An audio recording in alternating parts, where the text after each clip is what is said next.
नमस्कार, पर्पल भारत में आपका स्वागत है। आप सबका स्वागत है।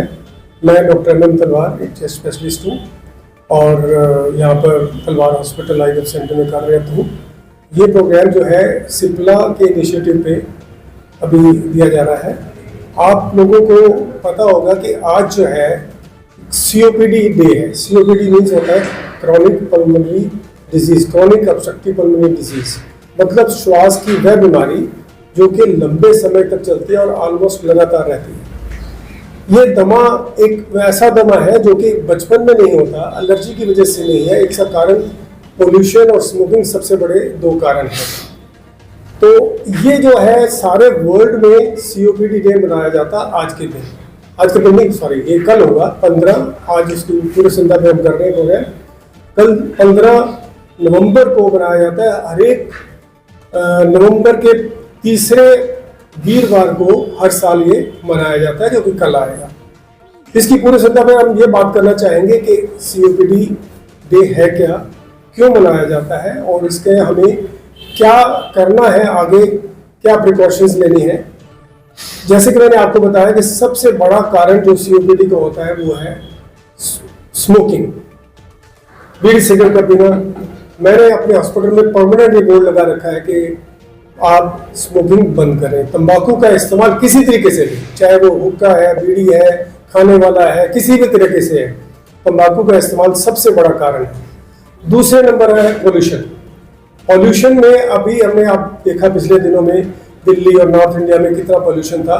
उसका सबसे बड़ा कारण जो है वो तो हमेशा रहने वाला तो है व्हीकल का प्रदूषण, जो वाहन है उनका जो स्मोक छोड़ते हैं वो पोल्यूशन। फिर उसके बाद आजकल के मौसम में पराली जलाने की वजह से पोल्यूशन हो जाता है। तीसरे नंबर पे हम लोग जो आग लगा देते हैं, कूड़ा करकट है या घर में चूल्हा जलाते हैं, उसमें लकड़ी की आग या दूसरी चूल्हे में आग जलाते हैं। ये सारी जितनी भी आग जलाते हैं उनके अंदर पोल्यूशन पैदा होता है। इसके बाद जैसे दिवाली पे पटाखे छोड़ दिए जाते हैं, उसका पोल्यूशन है।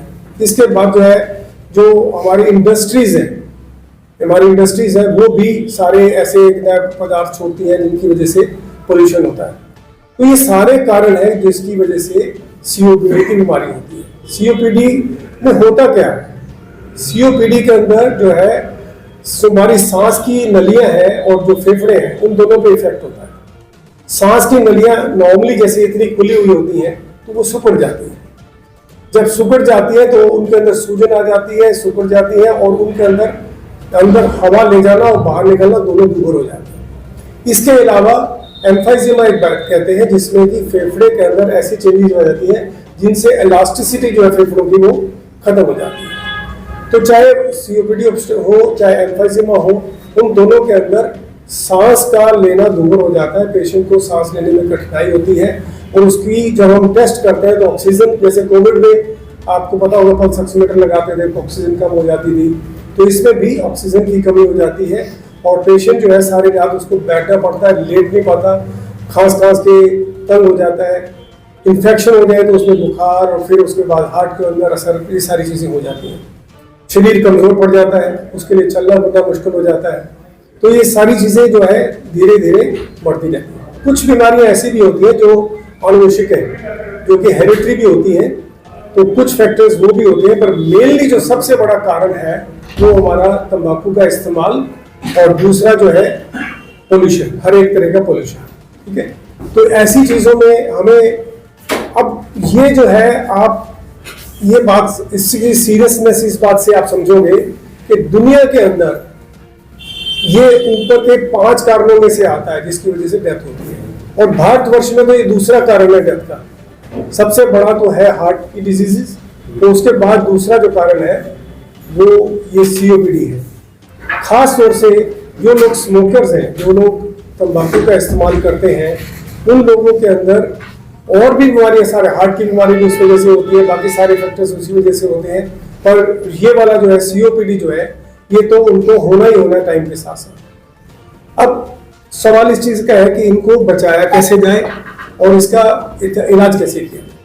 बचाने के लिए तो वही चीज़ें हैं जो हमारे कारण हैं, हमें उनसे बचना है। जैसे तंबाकू का इस्तेमाल बंद करना, हमें प्रचार करना प्रसार करना है कॉलेजेस में, स्कूल्स में और हर एक सोशल फोरम पे कि तंबाकू का ऊपर बैन लगाया जाए। अगर बैन, आपको ये पता होगा कि हिंदुस्तान के अंदर कानून है कि तंबाकू का इस्तेमाल एक टोबैको, नो टोबैको के अंदर वो है, अंदर कानून है जिसके आपको ये गैर धूम्रपान क्षेत्र बनाए गए हैं, जैसे हॉस्पिटल्स है, स्कूल्स है। इसी तरह अगर धूम्रपान कोई ऐसी जगह पे करता है, बस स्टैंड है, एयरपोर्ट है, तो वहां पर जगह बनाई है जो वहां सिर्फ आप कर सकते हो। अगर आप खुले में करते हो तो आपको 200 रुपए तक जुर्माना, 15 दिन की कैद भी हो सकती है, परंतु ये आम तौर से लागू नहीं किया जाता, वो अलग बात है। तो कानून है और प्रोविजन है कि भाई हम जो जहाँ पर निषेधित जगह है वहाँ पर इसका इस्तेमाल ना करें। बच्चों को स्कूल में एजुकेशन दें, कॉलेज में एजुकेशन दें, और जो सोशल ऑर्गेनाइजेशन है वो एक्टिव हो और इसके लिए प्रचार करें कि जो तंबाकू है वो हर एक चीज के लिए खतरनाक है और सांस के मरीजों के लिए तो बहुत ही खतरनाक है। दूसरा है पोल्यूशन, जैसे चूल्हे पे हम आमतौर से लकड़ी जलाकर या दूसरे लकड़ी दूसरे गोसे वगैरह जला के वो बनाते हैं खाना, तो उसमें पोल्यूशन बहुत ज़्यादा होता है। उसमें कार्बन डाइऑक्साइड, मोनोऑक्साइड बहुत ज़्यादा रिलीज होती है, जो कि लेडीज में सबसे बड़ा कारण वो है। आजकल तो हर एक गाँव में, हर एक जगह गैस पहुंच गई है, तो इसलिए जब तक पॉसिबल हो तो ये गैस इस्तेमाल करें और चूल्हे को ना जलाएं। तीसरा है व्हीकल पोल्यूशन, जो व्हीकल्स का, जो ट्रांसपोर्ट का पोल्यूशन है, वो सरकार अपनी तरफ से नए नए वर्जन निकालती रहती है गाड़ियों के भी, और उनके अंदर पोल्यूशन सर्टिफिकेट भी इशू करती है।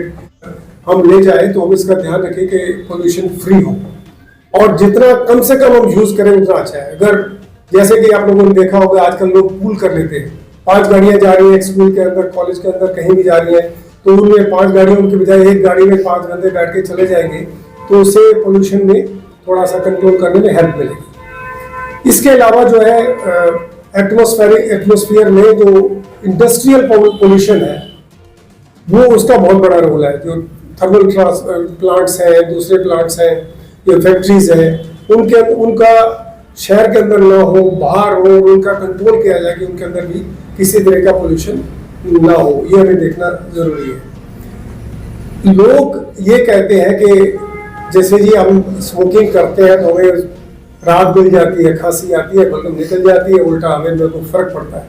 ये बहुत बड़ी मिथ है, क्योंकि स्मोकिंग जितनी बार करेंगे हम, जो सांस की नलियों में सूजन बढ़ेगी और आगे बीमारी बढ़ेगी। तो जो इसके इफेक्ट्स मैंने आपको बता दी, क्या क्या इफेक्ट्स हो जाते हैं। सांस की नलियां सिकुड़ जाती हैं और उनकी जो कंप्लायंस है, जो उनकी इलास्टिसिटी वो कम हो जाती है, बलगम निकालने में दिक्कत होती है, बलगम बढ़ जाती है, और उसके साथ साथ फिर सांस में डिफिकल्टी भी धीरे धीरे बढ़ती जाती है, और कई बार तो पेशेंट को ऐसी हालत है कि वेंटिलेटर पे भी लेना पड़ता है, जब ऑक्सीजन की मात्रा बहुत ज़्यादा कम हो जाती है। अब है कि पता कैसे चलता है कि सीओपीडी है, इसका अर्ली डायग्नोसिस कैसे होना चाहिए, यही हमारे आज का मोटो है, जो मैंने आपको बताया, एक्ट अर्लियर, मतलब समय रहते हम इसका पता लगाएं और उसका इलाज करें। अर्ली डायग्नोसिस के लिए एक टेस्ट होता है जिसको स्पायरोमीट्री कहते हैं। आपके पास है क्या स्पायरोमीटर? हाँ दिखाओ। तो स्पायरोमीट्री एक टेस्ट होता है जिसमें हम जो है ना पेशेंट को सांस लेने के लिए कहते हैं, तो उससे हमें ये पता चल जाता है कि वो जितना सांस उसको आना चाहिए उतना आ रहा है कि नहीं आ रहा। डिटेल में देखने के लिए कौन होता है स्पायरोमीटर, पर इसमें भी हम पेशेंट को अब लो करके दिखाओ। ये पेशेंट को एक जो है ना मेजरमेंट दी हुई है, पेशेंट को इसको फूंक मारने के लिए कहते हैं, और उसकी एज, हाइट, वेट, सेक्स के हिसाब से जितना होना चाहिए सांस, उसके मुकाबले में कितना है वो देख लेते हैं।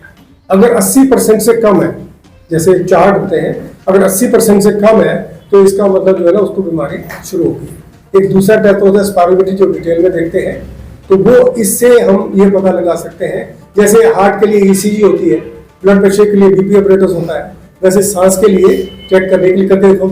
ये ब्रेथोमीटर होता है, यहाँ पे इसकी वैल्यू रहती है, ये जैसे 200, तो हम इसमें ब्लो करते हैं, तो हम जितना प्रेशर से इसमें फूंक मार सकते हैं, लाइक दिस, इसको ऐसे पकड़ के,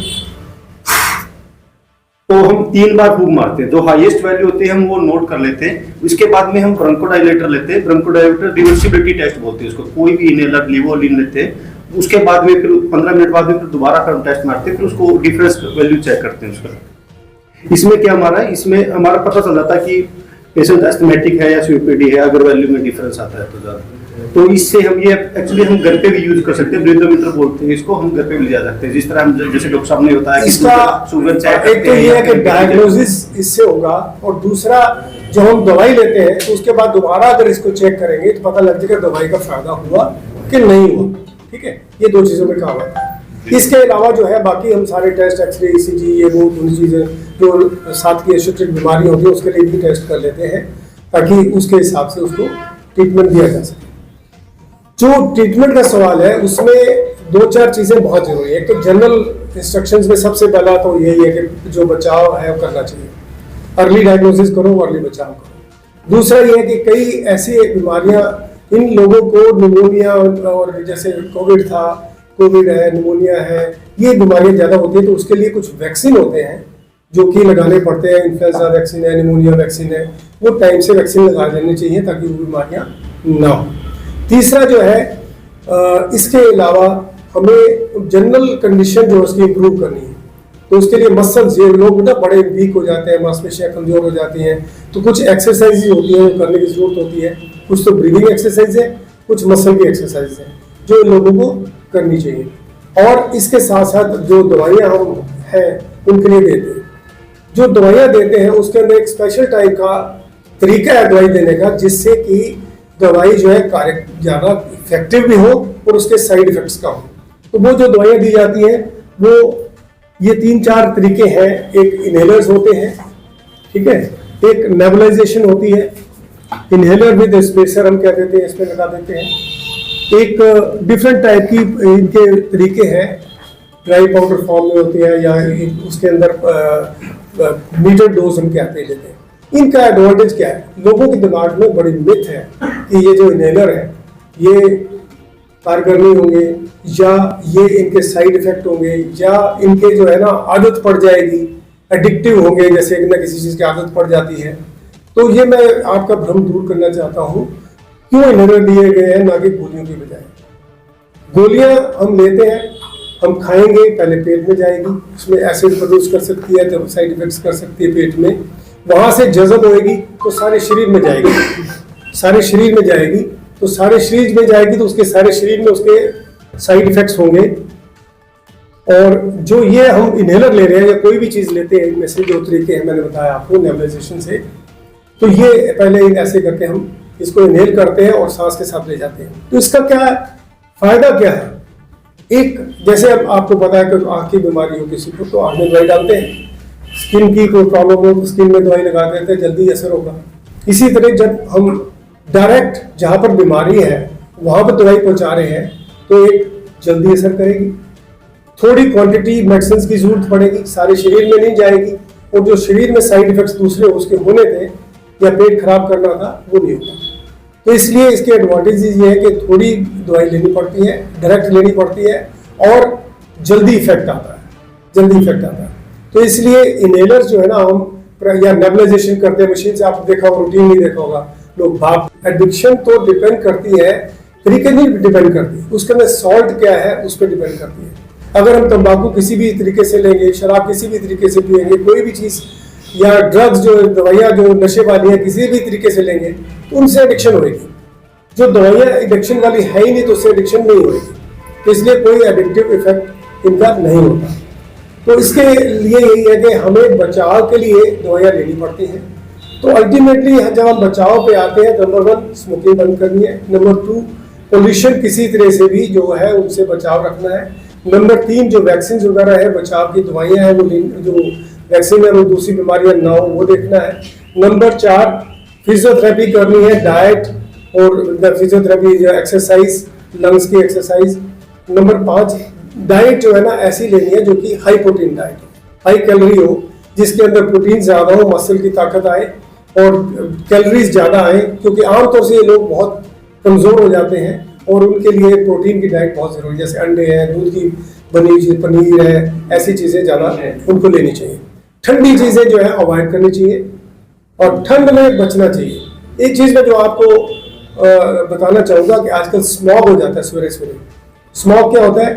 फॉग और डस्ट दोनों जब मिल जाते हैं तो वो स्मॉग बन जाता है। सवेरे सवेरे आपने देखा होगा कि पहले इतनी धुंध नहीं होती, जब जैसे ही सूरज निकलता है ना तो थोड़ी धुंध बढ़ जाती है, बल्कि घटने के बजाय। तो वो उसमें ओजोन लेयर बन जाती है। जब सूरज की किरणें पड़ती है ना तो उसमें ओजोन लेयर बन जाती है, तो उसके अंदर कई तरह के पॉल्यूटेंट्स होते हैं गैस के अंदर। एक तो होता है पार्टिकल, जैसे डस्ट पार्टिकल है, और दूसरे गैसेज होती है, carbon dioxide, carbon monoxide, nitrous oxide और ये ओजोन। ऐसी गैसेज हैं जो कि हमारे फेफड़ों को खराब करती है। तो हमें क्या करना है, जैसे भी कोई अगर पीड़ित है और नहीं भी पीड़ित है, अगर सैर करने जाते हैं तो सवेरे पोल्यूशन ज्यादा होता है या शाम को पोल्यूशन ज्यादा होता है, तो अवॉइड करनी है। कब सैर करनी चाहिए? जब धूप पूरी निकल आए। इन लोगों को घर से बाहर तभी निकलना चाहिए जब धूप पूरी निकल आए। जब धूप निकल आएगी तो पोल्यूशन जो है, ये जो ओजोन लेयर खत्म हो जाएगी, जो कार्बन डाइऑक्साइड है ये ऊपर चली जाती है, ये सारी गैसेज चली जाती है। आपने देखा होगा जब पोल्यूशन में आपको खांसी नहीं आएगी, जिसमें धूप में खांसी नहीं आएगी, सुबह सुबह जब होते हैं तो खांसी आती है। इन लोगों को इंडोर रहना चाहिए और पोल्यूशन जब खत्म हो जाए या जब हमारी धूप अच्छी आने लगे तब हमें इन लोगों को बाहर जाना चाहिए। इसके अलावा जो है, जो प्रिवेंशन वाली दवाइयाँ जो मैंने कहा, वो उनको रेगुलरली लेने की जरूरत है। ठीक है, और क्या रह गया इसमें? एक और चीज जो बहुत जरूरी है इन पेशेंट्स के लिए, वो है मास्क का यूज। जो खास तौर से दो चीजें जरूरी आती हैं जो पोल्यूशन को कम करने के लिए हम यूज कर सकते हैं। तो मास्क, एक N95 मास्क आती है जिसके अंदर से पार्टिकल नहीं आ सकते। इनके पार्टिकल का साइज ना बहुत कम होता है, 5 माइक्रोन। माइक्रोन मीन्स आपको पता है बहुत ही कम साइज। तो वो पार्टिकल अंदर चले जाते हैं नाक से भी। अगर सिंपल मास्क यूज करें तो कई बार वो उससे नहीं रुकते। तो जो N95 मास्क है वो सारी इन चीज़ों को, जैसे कोविड में यूज करते थे स्पेशल मास्क होती है, वो उस चीज़ को बचाती है। इसलिए वो मास्क यूज करें। और जो लोग पीड़ित हैं और घर में भी पोल्यूशन आ जाता है तो उनके आजकल जो है वो फिल्टर्स आने लग गए हैं। हीमा फिल्टर्स आते हैं, जो HEPA फिल्टर्स, जो उसके लिए कमरे में यूज कर सकते हैं, या ऑक्सीजन की जो क्या बोलते हैं उनको, कंसंट्रेटर ने, जो ऑक्सीजन को प्यूरिफाई करते हैं। ऑक्सीजन प्यूरिफायर आते हैं और फिल्टर्स, जैसे कमरे के बाहर ही ना वो फिल्टर लग जाता है, तो जिसमें HEPA फिल्टर्स और ऑक्सीजन जो है वो उसके प्यूरिफायर, ऑक्सीजन जो गैस प्यूरिफायर आते हैं, वो यूज कर सकते हैं ये लोग, जिससे कि जो उनका जो पोल्यूशन लेवल कम हो जाएगा और नॉर्मल एयर में जाएगा। तो ये सारी चीजें बहुत जरूरी है, क्योंकि इनके नंबर ऑफ पेशेंट्स जो है बहुत ज्यादा है। हालांकि हम इसके बारे में कॉन्शियस ज्यादा नहीं है। तो वही है कि आपको पता होना चाहिए, जनता को पता होना चाहिए है क्या, किस तरह से होती है और बचाव के क्या तरीके हैं, और हम क्या क्या करें जिससे कि दूसरों को भी एजुकेटेड हम कर सकें। तो एजुकेशन तो आपके थ्रू हो जाएगी, ठीक है। और बाकी जो है वो कॉन्शियस होना बहुत जरूरी है इस चीज़ के बारे में, खासतौर से स्मोकिंग। फिजिकल एक्सरसाइज तो मैंने बता दिया आपको ना, फिजिकल एक्सरसाइज में ब्रीदिंग एक्सरसाइजेस और मसल की एक्सरसाइज, और डाइट जिसमें हाई प्रोटीन डाइट हो, हाई कैलोरी डाइट हो, वो इन लोगों के लिए ज्यादा जरूरी है। सजेशन जरूर दूंगा